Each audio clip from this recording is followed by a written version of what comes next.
Opposing counsel, members of the jury. If you let them do this to her, you're saying that you're willing to let them do this to anybody. Any mother, any brother, any neighbor, any friend. If you let them do this to her, what you're saying by that is that you're willing to let them do this to anybody. Now what they tried to say is, oh, this is, Oscar said, we're not all going to be elected officials. We're not all going to be, but that's the thing, and that's what Nico talked about in the beginning, and that's what he's going to talk about at the end.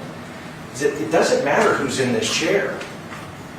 Because the verdict that you give says, I am willing to let you do this to her. I'm willing to let you start an investigation. I'm willing to let you be weird about how you ask for things and documents. And I'm willing to say that you concealed something that now, you all know, was sitting on Susan's desk the entire time. Sitting on Susan's desk the entire time. That's what, count one in the charge is concealed. Count one, they're trying to say, and they're saying that common sense tells you that she was trying to conceal something that she never ever had possession of. Susan said, I've always had possession of it, and was sitting on Susan's desk. And that's concealment. And Oscar said, conceal means to keep.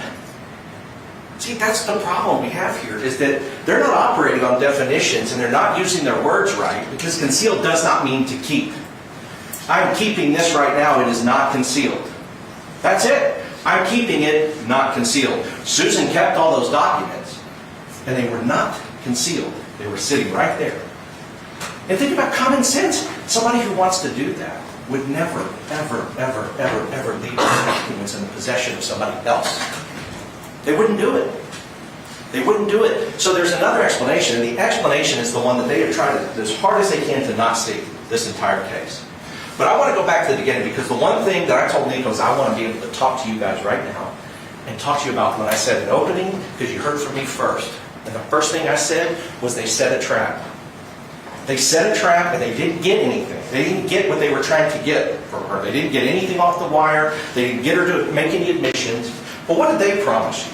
They said Deputy Pena was shorted money by Michelle when Pena worked Rodriguez Park on Easter. That's what they said. We did the math. She wasn't shorted.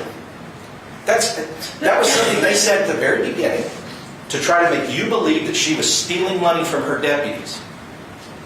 And it was not true. The first to speak sounds right until the cross-examination begins.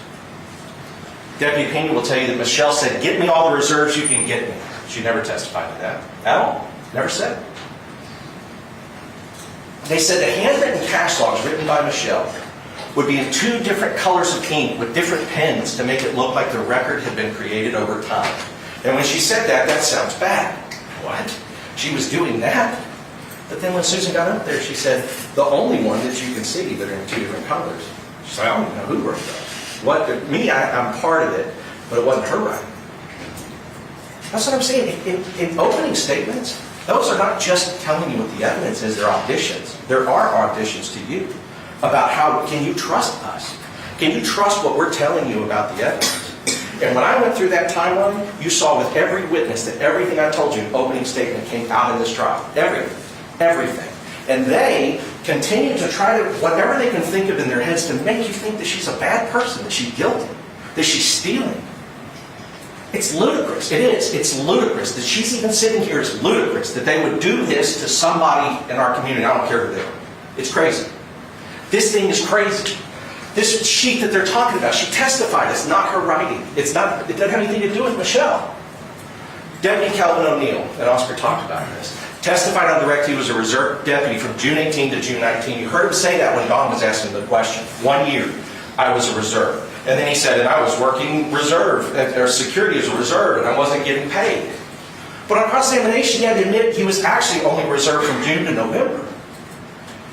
He didn't testify correctly to you. I brought his actual record, his employment records up there, and he had to say, oh, I was wrong. But it makes a huge difference, because you're going to see him on the cash logs. After November, you're going to see him there. But before that, the only time you see him on a cash log is before he even starts as a reserve. And he's there with two other officers.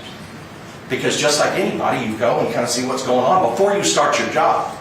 And he didn't get paid for that. because he was watching them. There was 2 officers and they both got paid. Full-time deputies, they got paid. That's the only time you see O'Neill on there.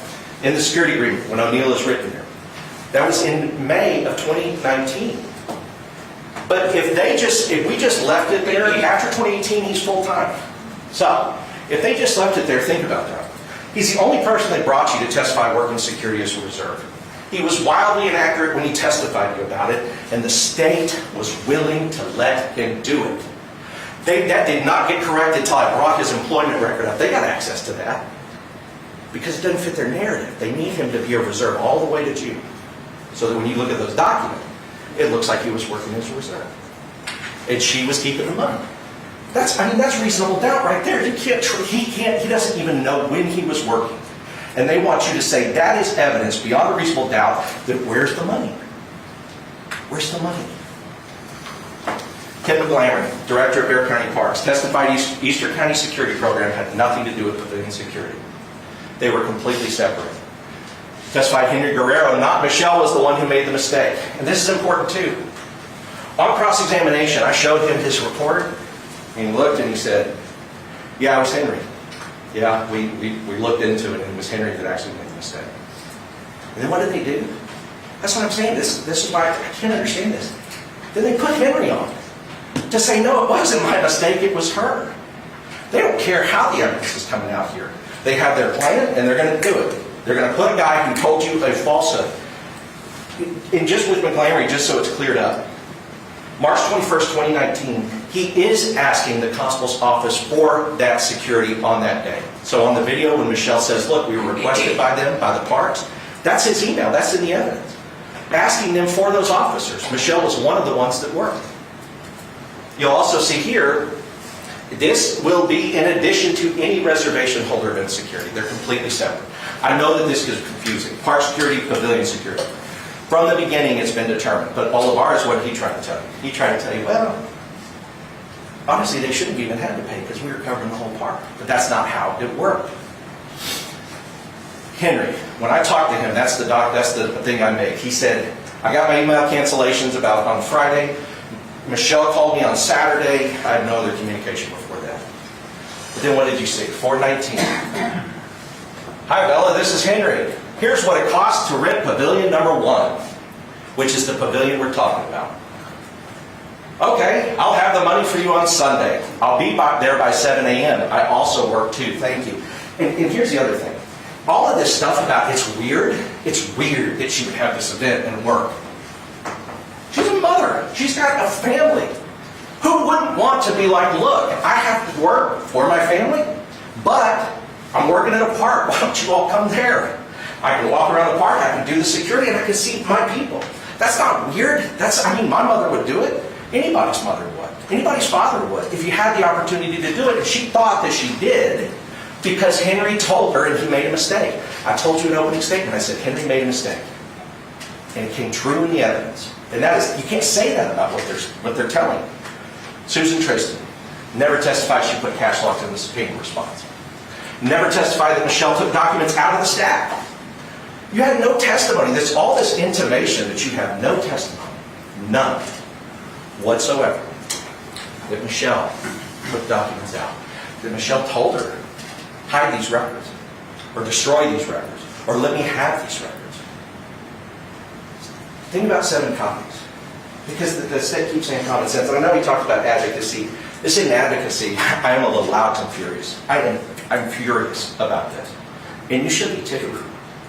Ranger Freeman said, well, gas mileage from Austin for a different ranger who doesn't have a personal relationship with Don, that's a waste of taxpayers' money. What is this? What is this? I'd rather pay the gas mileage for another ranger that can tell these people, we don't have anything here. You can't indict her for tampering. You can't indict her for something that nobody has ever, in the grand jury prosecutor's opinion, in position, nobody's ever done this before. How about you just call the person? He said, hey, people just call me. We work it out. Well, she didn't have him. She didn't have that grand jury prosecutor. She had her. That's who she had. Nobody was trying to call and work it out. They were trying to figure out how they can get what they want to get without really telling her what it is they want to get. But 7 copies, think of that. They're saying use your common sense, and they're saying that she believed she believed that these documents are harmful to her, that they contain things in these documents that would hurt her or that she's trying to hide, and she instructs somebody to make 7 copies of it. How does that make any sense? It doesn't. The only way it makes sense is if she's not guilty. She's trying to figure this stuff out.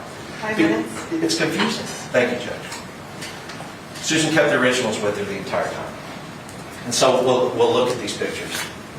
Again, this is their whole case. These are where the handwritten cash logs are. Never out of students' possession. But they say use your common sense. And I'll just say, it is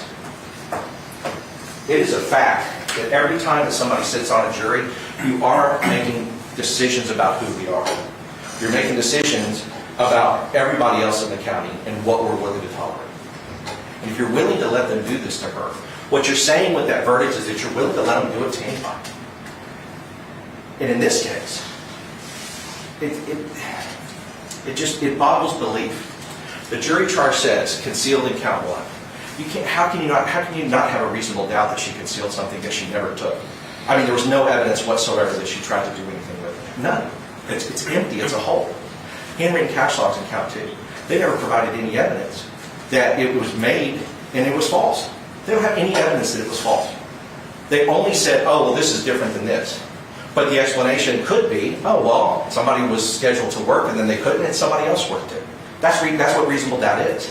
If you can have an explanation like that and it's reasonable, that's not guilty.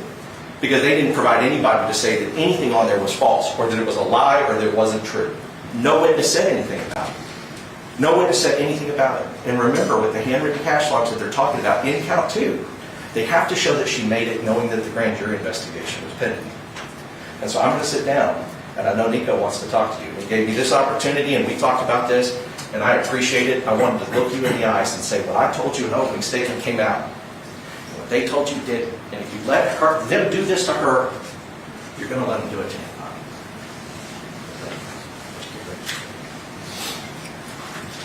We never mentioned cash logs. How many times did you hear that from Ranger Freeman?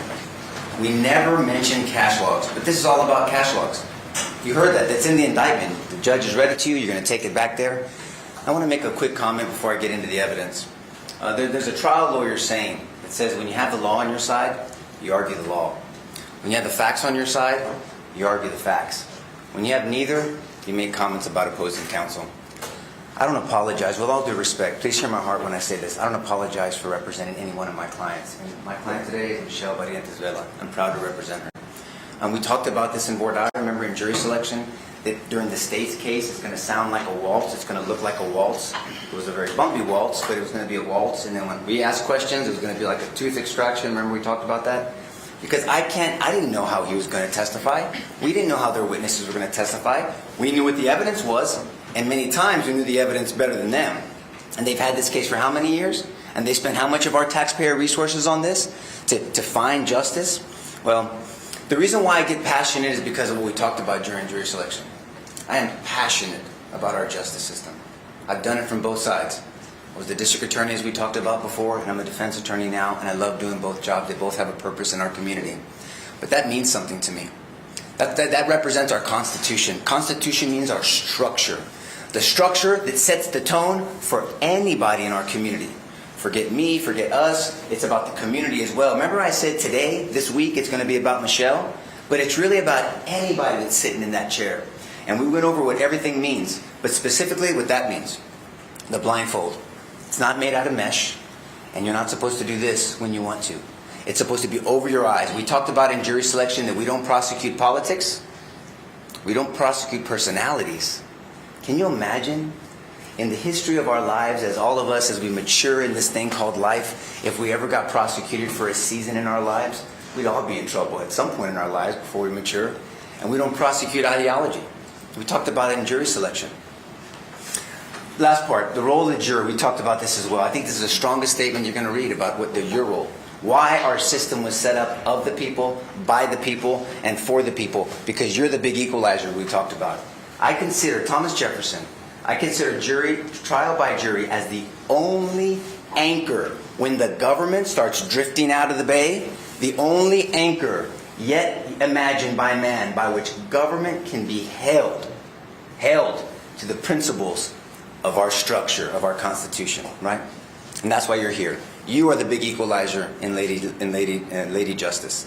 You're the one that balances all this out. You're the one that when the government with all their resources and all the media talks and they start this narrative and this, remember Jason talked about that snowball? You're the snowball killer. That's how our system is set up. Of our peers, of the people, by the people, and for the people. And we're thankful for that. So, I mean, Oscar's heard me say this before. I used to work within the 3 C's. I mean, common sense, right? That was nice. I mean, you didn't check it in at the door. I mean, that's a metal detector, not a common sense detector, right? Use your common sense. Can you listen to what they're saying to you, as Jason said? Can you hear what they're saying? I mean, I'm sitting there, and if you see me shake my head, I know I'm very expressive. That's the way God wired me, I'm sorry. But I mean, it baffles me sometimes when I hear some of the arguments they're making. Consistency. Or inconsistencies. What is consistent and what hasn't been consistent in this case? How many times did Ranger Freeman from the stand, and I won't go over all of them, say, hey, Don, where are you referring to? Just shout it out, Don. Just go to the Don and Bradley show, seemed like it was. Just shout it out. Go here, Bradley, go here, Brad. That's how it sounded. That's not consistent as someone that knows these cases very well, knows this situation, that had it so long. But ultimately, it's about credibility. The judge told you that. The judge is the judge of the law. You're the judge of credibility, and you're supposed to judge everyone's credibility as they come before you to give you testimony.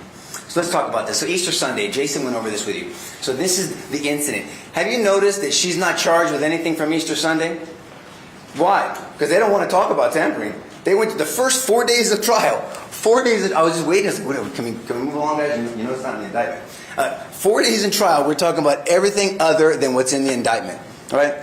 So then on May 9th, I still don't know where Christine Del Prado is. She is their division chief. You saw her on jury selection day. Remember, she came up here, she was here, and she's the one that initiated this agency because she reached out to Freeman. She hasn't been here for 2 weeks. She's not here. I don't know why.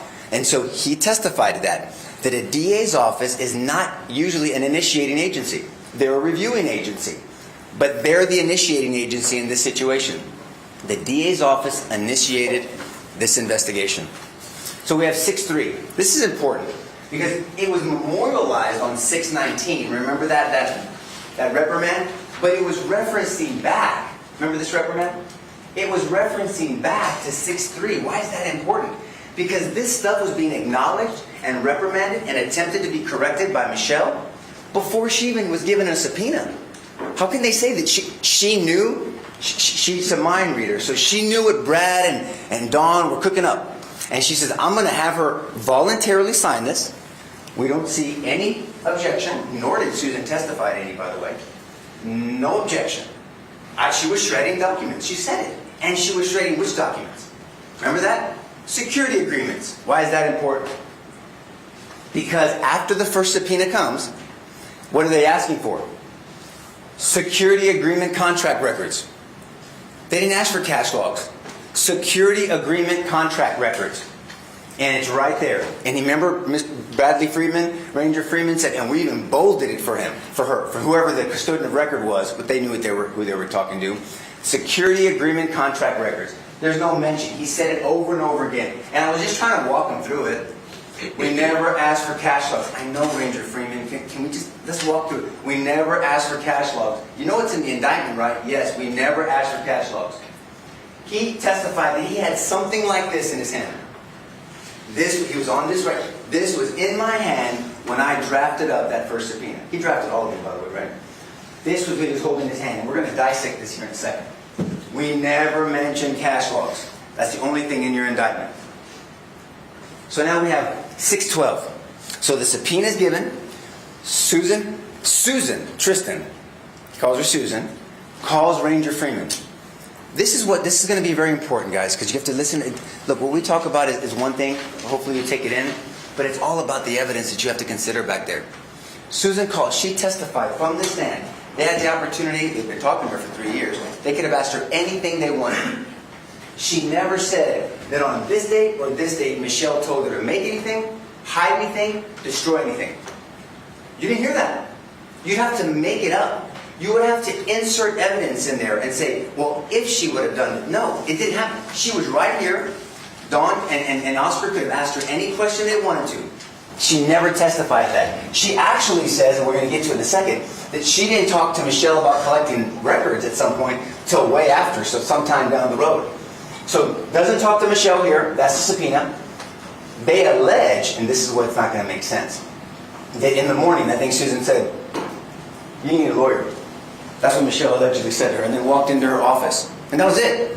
Okay, I guess doesn't make sense because you heard a recording, all right? You heard a recording of Michelle when she didn't know she was being recorded. So you're getting her raw. And she didn't say that, and we're going to go over what she did say in the recording, and it's Freeman testified to.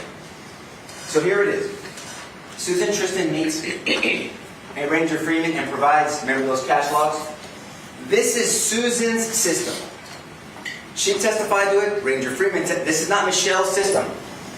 She's the custodian of records. She was mentioned on the Parks and Recs website. If you want to register, call Susan Tristan.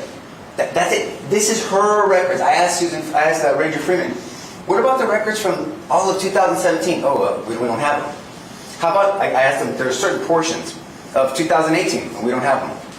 Did you check into them? Well, no. Well, isn't that kind of important? I mean, it sounds like Susan's system is kind of jacked up on its own. It's messy.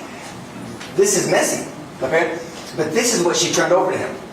Remember, these were the documents. They're right here. It's entered into evidence, but I'm just trying to save some time. So this is June 13. This is what we know for sure, that Susan Tristan, on her own, knowing that they're looking for security agreements, knowing that she shredded security agreements, knowing that she was reprimanded before June 11th for security agreements, she just rushes to Ranger Freeman and gives him cash logs. That's what we're talking about here. First subpoena. First subpoena, no talk with Michelle. Calls Ranger Freeman, no talk with Michelle. Then she goes to meet with Ranger Freeman and she gives him all of these cash logs. Now, Oscar mentioned it. I promise you, guarantee, Ms. McGraw is going to come up here, the government's going to come up here and focus on these.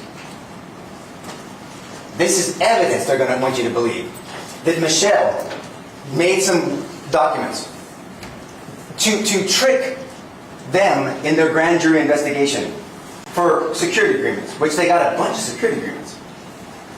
This was made before. This is a working document. Did you hear any evidence that this was intended to be turned in? This scribble? These were made before the subpoena was even issued. This was after Michelle realized that Susan Tristan was shredding documents, trying to put that all together. She testified that she didn't talk to Michelle about any of this record keeping or collecting until after she met with Ranger Freeman.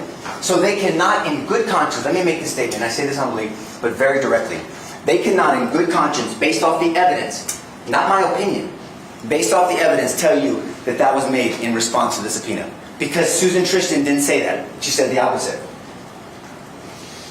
So now we're at 6:18. Susan Tristan meets with the FBI and Freeman for the second time. Remember, it's a joint investigation. 6:19. Susan Tristan meets with FBI and Freeman a third time. You're not recording these meetings. That's important. That dialogue, that raw conversation, who's saying what and how they're saying it, that's important. He can record it. He could have. He wanted to go back and forth, federal standards versus state standards. I asked him very direct questions. He couldn't give you, there was no legal reason why he didn't record that. Not only did he not audibly record many of these meetings, he didn't notate some of them either, and he could have done that for sure. He didn't put the June 18 meeting in his notes. But listen what he said. I didn't believe it was relevant. Says who? What's relevant to you? So now he's acting as investigator, judge, she determines what's relevant, and working with the prosecution all in conjunction. It's been centralized, and that's not the way our system is set up. That's not due process. That's not fundamental fair play. So we have now June 25th. Susan Tristan, listen to this one. You guys know this. Meets with FBI and Freeman for a fourth time. No conversations of her being pressured to doing anything. No conversations of that Michelle made me make these records. None. She was here. She didn't testify to any of this. But what we do know is she wears a wire for the first time. A secret, covert device that records things. Then they come back for more. Why did they come back for more? Because they didn't get anything the first time. The problem is, these aren't notated. Ranger Freeman doesn't say in his report, CHS or CS or CI was given a covert recording device, date labeled, blah, blah, blah, number, whatever. She had it all day long, continually in her presence, returned back to me by, 7 p.m. He didn't use military time, I forgot. 7 p.m., nothing of significance in the recording. None of that. Didn't document any of it because it wasn't relevant to him. Doesn't mean it wouldn't be relevant to you. So 625, 626, nothing. Recorded conversations. She could have, this is where she was trying to get Michelle raw. Or she would have said, hey, Susan, remember those documents we made back on 612? Make sure you don't turn those over. Or better yet, give them to me. Look. Michelle must be the worst criminal in the world. Instructing Susan to make 7 copies. That's what she testified. Susan, make 7 copies, please. 7 copies of documents they want? Yeah, make 7 copies, please. Okay. But yet she's trying to hide these cash logs, but I'm going to give you the originals. I have a key to the place. You keep it on your desk. I can go there at 2 in the morning whenever I want to. Sorry. And do this. And she didn't do any of that? She's the worst criminal in the world. Can you imagine that? Please use common sense. This makes no sense. And that's why Jason is a little peeved off, right? Because we did their job for years. So 626.19. Second wire, no evidence. No incriminating evidence on either of these secret wires. But I asked them, if we were just to read your report, if we didn't have the constitutionally and structurally protection of cross-examination, if we didn't have the right and the protection and the balance of trial by jury, it reads differently. Well, I just didn't think it was relevant. Wow, that's scary. So yes, I got passionate, guys. If I offended you, will you please accept my apology? Okay? I mean that. Please don't hold it against Michelle. You can tell me after and call me whatever name you want to, but please don't hold it against Michelle. If Jason has offended you in any way, please accept his apology because I know his heart as well. But because I'm offended by how the state has handled this case. And I'm offended how this investigation was handled after looking at many of them over my career. So, no incriminating evidence. That's kind of important, guys, but you would have known about it if we didn't ask. Nothing about this in his report. But here's what we know about on June 26th. So think about this. Let's do a little timeline. So 6/13, she's come in contact with him and has given these cash logs. 13 days later, within 13 days, he knows not only that there's cash logs that he could be asking for, but that Susan Tristan has a plan to move to Seattle. Kind of important. And I asked him on 2 different occasions. I said, Ranger Freeman, do you think it's relevant at all if you have a witness that that knows you're asking for cash logs, has shredded those cash logs? There's a document admitting that she shredded those cash logs. And once they moved to Seattle, is that something just to flush out? That wasn't some secret defense theory. We didn't say that was for sure. I just said, is that part of your due process when you're eliminating things? We're going to talk about what Ranger Freeman said he was trying to do in his investigations. Is this part of getting all the facts?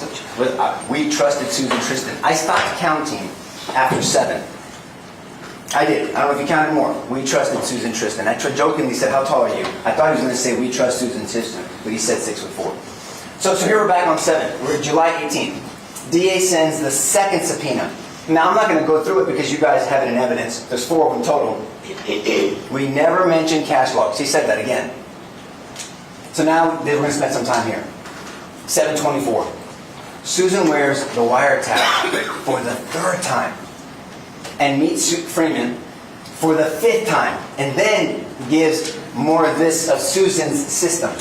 See, so she's revealing her system to Bradley, as she calls him, which is odd. I mean, within 2 weeks you're calling Ranger Bradley, but so she gives them what? What does she turn over? Because Ranger Freeman says that new evidence was revealed to me. That's what he said.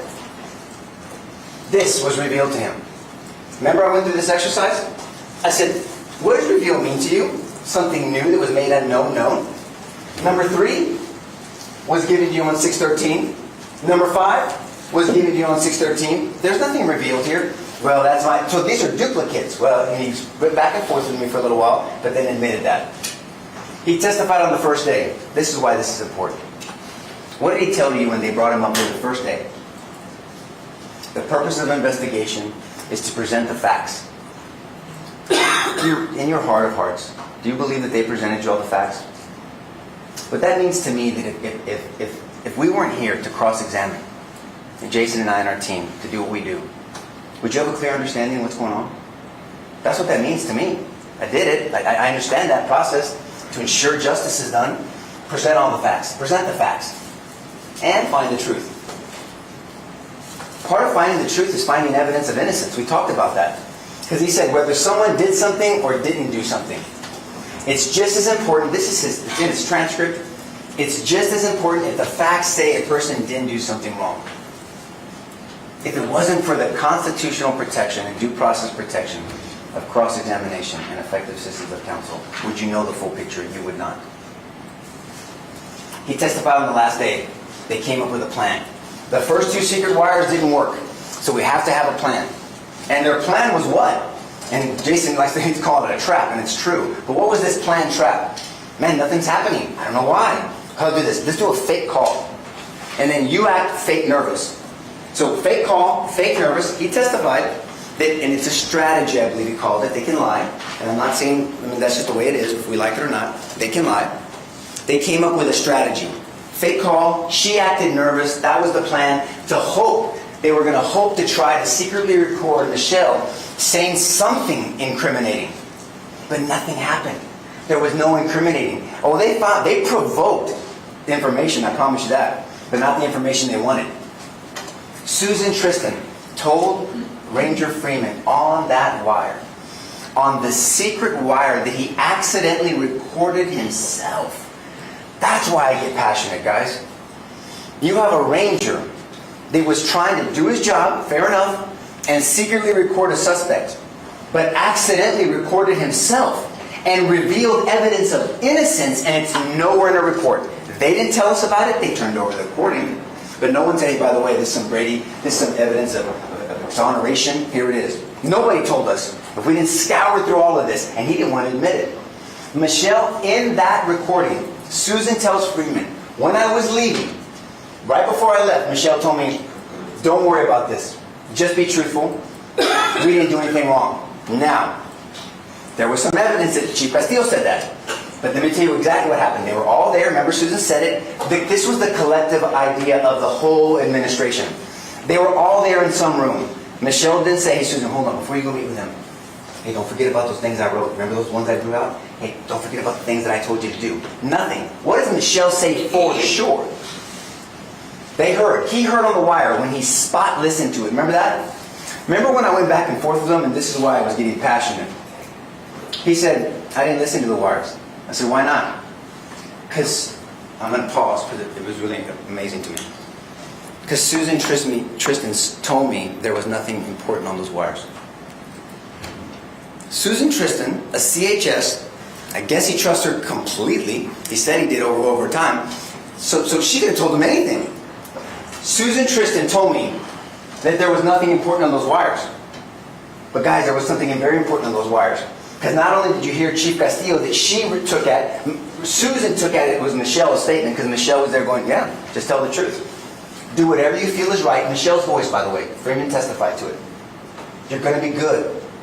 Relax and breathe. Because remember, she was faking being nervous. So Michelle was like, relax, breathe, you're going to be good. Freeman didn't write any of this down. Does that make any sense? Is that the same person that on 6/12 walked in and said, get a lawyer, you need it, and walked off? That doesn't make any sense. That doesn't pass the smell test, as my pop used to teach me. Freeman doesn't write any of this in his report. So we get to 6/20. This is that fourth subpoena that we went back and forth on. Right? Here it is. We're going to dissect it. And this is what he said. He said, the reason why I wrote it this way is because I didn't want to appear to be tricky. Okay, well, let's dissect that. So in this final, by the way, this is, remember, August 20th? They've known of these cash logs since 6/13. I said, why do we call this a receipt? Because it says receipt. I know, it's not a trick question. Why do we call this security agreement? Because it says security agreement. Why do we call this cash log? Because he said it clearly says cash log on the top. I go, exactly. But they don't even ask for cash logs again. We never ask for cash logs. Names of the officers. There it is on 2 security agreements. Individual dates and events that were assigned. Dates, events that are assigned. Type of event, date of event. Time that it's supposed to work. Pavilion. It has a place for pavilion. This is describing security agreements, which they've already given over. Remember, I went through 18 of them or 17 of them with them? They responded with that. Hours worked. Compensation received. Now, they're going to argue, well, but don't you know? Can't you read my mind? It also needs cash logs. So they're going to say this. This is Susan's system. See, names of officers. Just says received by, and then it says date. This cash log, which is Susan's, doesn't even have a column for the officer. She wrote it in herself. Her own system.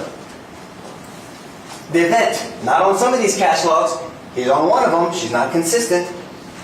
There's one that's not. Another one there's no event on. Time. Neither one of them have time. None of the cash logs have time. Pavilion. Remember this one? So Ranger Freeman sits up here. And he's sitting there, and Don goes, well, don't you see? Can you see from over here? I like a challenge, Don. He goes, I can't see. You don't see P2? Oh, yes, there it is. There is P2 there. So, yes, I did get a little frustrated. Can we say that? Because he didn't know it was there. He didn't know 7 minutes earlier that P2 meant pavilion. She just told him during direct examination, or redirect examination. But he had the audacity to tell you guys that that's what that meant. He hadn't even seen it. I think I have to went up close to it. And said, how can you tell? Not there. Hours worked, no cash log has hours worked.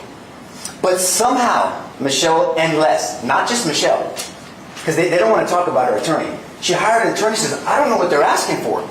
Les, who worked for the DA's office for 22 years in the civil section, he goes, this was confusing. She got a lawyer, not because she was afraid, because she wanted to comply. And she asked someone that has been in that world, in the lawyer world, speaking lawyer language. And he was confused. Right? Compensation received, well, of course there's going to be money on a cash log. It's called a what? Cash log, okay. We never mentioned cash logs. So at 8:29, she meets with him. And this is the last portion of our little diagram that we did with Susan's system. Remember, she turned over. Remember, he said additional cash logs. We went through what the words mean. Additional. These aren't additional. These are all duplicates once again.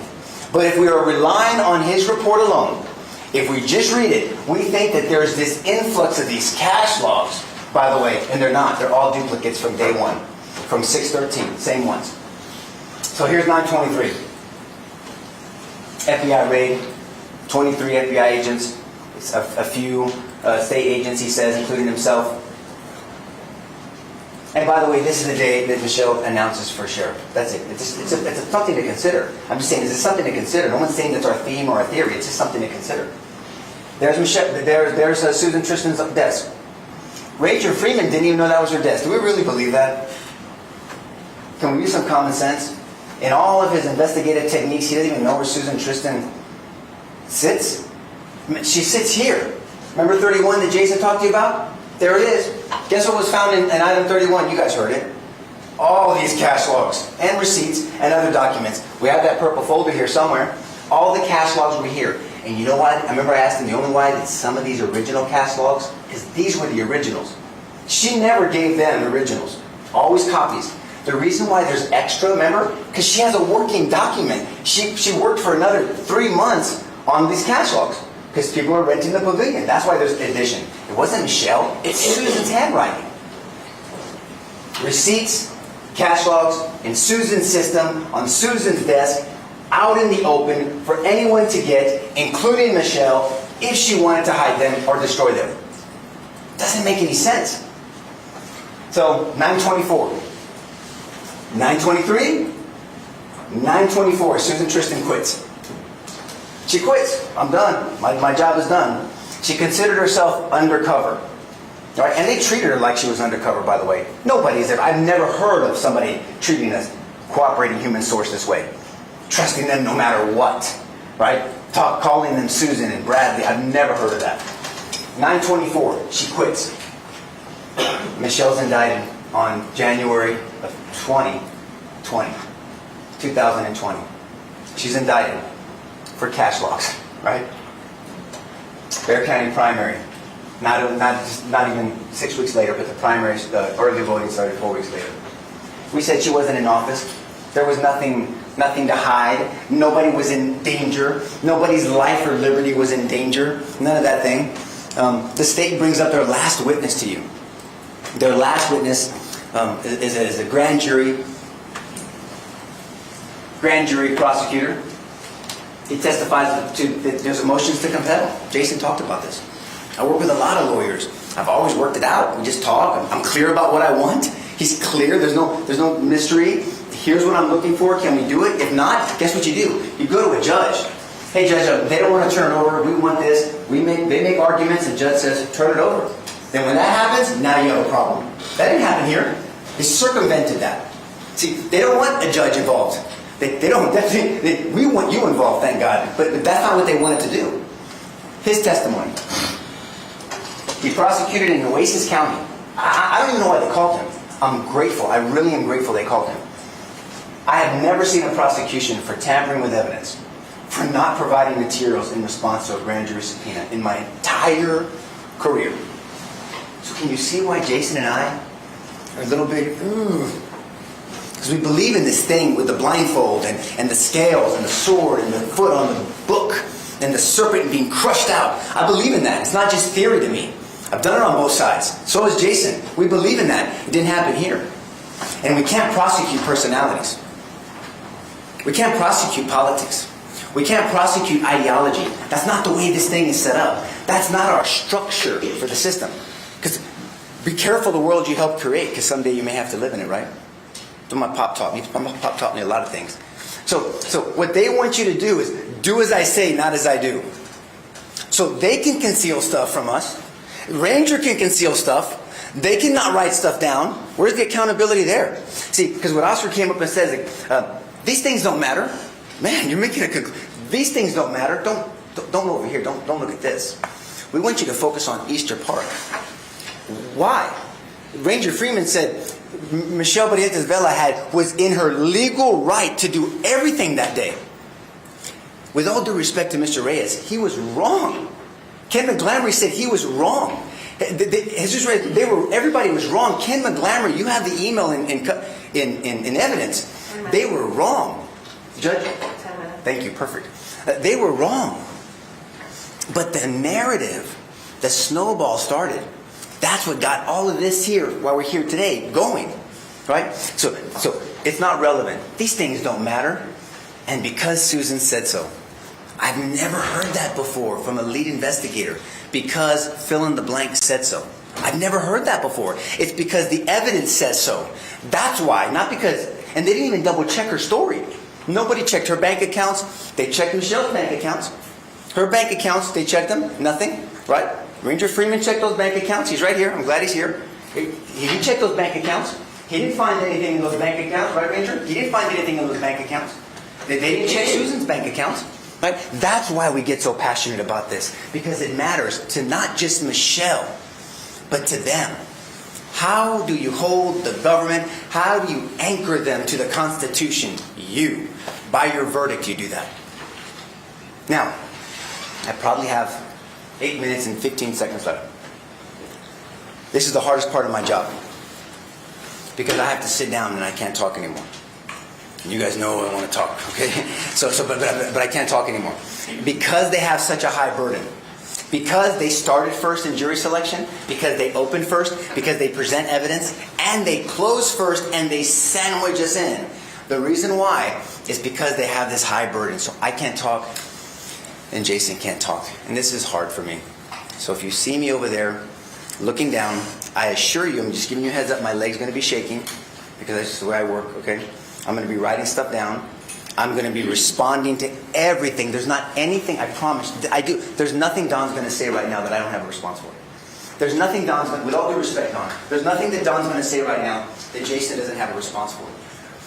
There's nothing Don's going to say that if you not listen to, let's take Oscar's advice for a second. Let's not listen to the distractions and the sound bites when you look at the evidence, or just think about what we just went through and what you guys have been through for 2 weeks, and thank you for that. The system doesn't work without the balance, the scales. You're the scales. You're going to know what the truth is. The truth that Michelle Vela is not guilty of tampering with evidence. The burden of proof because it's so high for the government. For good reason. The government we talked about in jury selection has the burden of proof, as the charge says, beyond a reasonable doubt. They have to remove every reasonable doubt. If you have a doubt and it's reasonable, that's not guilty. Remember we said in jury selection, people that sit all around you guys, I'm not going to mention names because of the cameras, but everybody that sat around everybody here, right? We all agreed, not sure is not guilty. If you're confused, it's not guilty. They have the burden of clarity. They have, where are my glasses? Okay, there you go, forget it. They have the burden of putting on some evidence glasses for you and making sure things are clear for you. That's their burden, not Michelle's burden, okay? The burden of proof includes the burden of clarity. The government must clearly, not suggest, clearly show that a law was violated. That they asked for cash logs. That she and her lawyer knew that there was cash logs that they were looking for, even though they knew what they wanted. They knew what they were maneuvering. And how it was violated. That and how, they have to prove both. Beyond a reasonable doubt for both counts. Both counts. And as Jason showed, and I pray that we've explained, but more importantly that the evidence showed, that that's not true. So we're going to sit down, and I want to thank you. Now this is the time to thank you. Because I'm going to be sitting there. I'm going to try not to object. I promise, Dawn, I'm not going to try to object. But I'm going to pray and hope that you've listened, because I know you have been watching you, and that you consider all the evidence, that you hold them to that burden. To include Ranger Freeman, with all due respect, you got to this whole system. The government itself has to be held to a burden, not just for Michelle, but for the community in Bexar County, Texas. This cannot be the standard to take away someone's kid or to make them a convicted felon and take away their liberty. This cannot be it. And we pray that you find Michelle not guilty, not because I said so, because she's not guilty. Thank you very much.